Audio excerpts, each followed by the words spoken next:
Today we shall reflect on the theme obedience.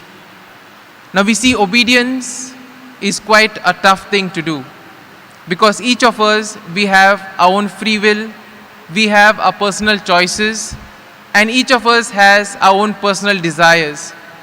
And therefore when it comes to the question of obedience, many of us hesitate. And indeed, in order to be obedient, one should have great courage, and we also need to have a lot of trust and faith in the one who has asked us to be obedient.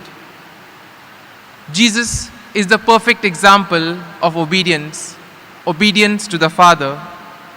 Today, we enter into the Holy Week. And here we see that at the beginning of the Holy Week, the Palm Sunday, as Jesus entered into Jerusalem, people were praising him. People were putting down clothes. People were putting down palms so that to make his entry triumphant. They were shouting and singing, and people were saying, Hosanna, Hosanna. But as in every human life, there are good times and there are bad times. And as we see, soon the mind of the people had changed. And when Pilate asked them, what should I do with him? What did they say? They said, crucify him.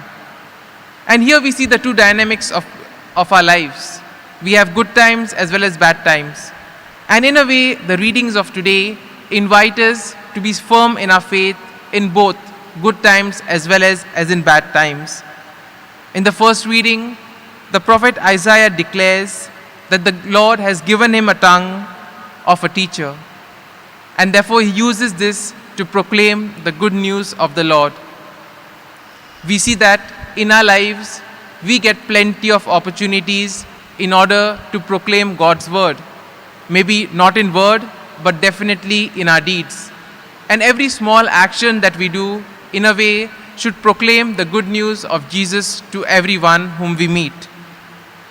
In the second reading, St. Paul tells the people of Philippi that Jesus was born in human likeness and he took the human form. And he took all our sins upon himself so that we may be redeemed. And we see that Christ did all of this because he loved us, and thus he was obedient to the will of the Father. Another important aspect that we come across in today's gospel is that Jesus teaches us how we must pray. Now many times when everything goes according to our plan, we are very happy, we are motivated, and we feel like doing many things. But on the other hand, when there are trials, when there are troubles, everything begins to crumble. At that time, we begin to question our faith, and also we feel that God is far away from us. And many of the times we tend to ask, Lord, why me? In the Garden of Gethsemane, when Jesus was praying, Jesus gives us all an example. He says, Father, if it is possible, let this cup be taken from me. But not my will, but your will be done. And here we see that Christ was obedient to the will of the Father. He placed and surrendered his will to the Father. And in this way we see that even in our prayer, we need to say, Lord, let your will be done. Because the Lord knows what is appropriate for us, and he knows the right time when we should get certain things. In a way, today's readings also call us to be united.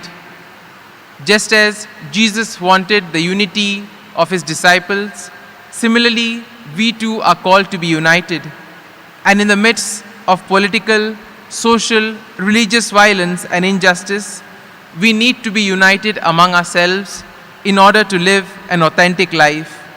And thus, we need to be obedient to Jesus and to his teachings. In a way today, let us pray for this grace that we too may be obedient, and above all, that we may be able to place our faith and trust in God in good as well as bad times. Amen.